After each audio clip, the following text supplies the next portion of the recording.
boleh dia ambil kira sangat lah. Dia 68%. Dia tak boleh ambil dikira sangat sebab kotak ni actually teknik dah buka and seal pun dah hilang. So berat dia ni macam tak boleh nak ambil kira lah. Tak apalah, kita buka je.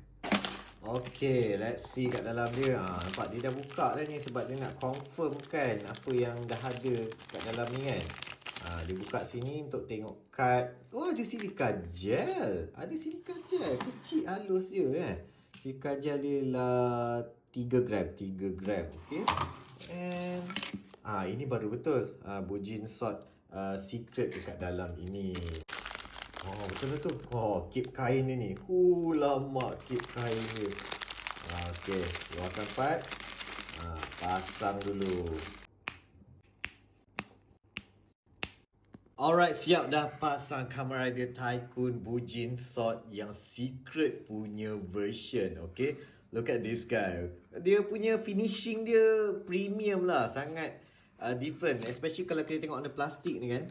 Okay, plastik ni macam two-tone tau. Macam purple and green tau. Kalau kena cahaya tu, dia gerak-gerak, dia nampak lah purple and green. Dia, itu perbezaan dia dengan dia normal punya Bujin Salt ni, which is all black sahaja dengan green. Tapi this one kalau tengok dia punya finishing dekat dia punya parts ni kan, dia macam ada two-tone tau. Dia green dengan purple macam tu lah. And also dia ada cape yang fabric lembut ni kan. Sangat-sangat cool. This one is fabric yang keras sahaja.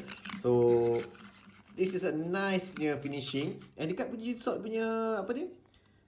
Belt kan, race buckle. Yang ni macam fully hitam dengan green. This one is like grey dengan green lah. So a bit different.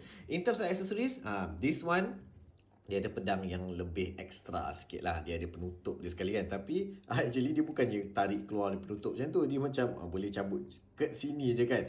And also pedang dia pun finishing dia ada warna hitam dengan grey lebih lah. This is mostly macam dia hitam kat bahagian one side. Yang ni dua-dua side dia ada hitam dia. And dia punya pemegang dia pun ada colour black kat situ. So boleh bagi dia pegang. Kalau nak bagi dia tutup sekali kan ni pun boleh juga. Nampak macam ni kan.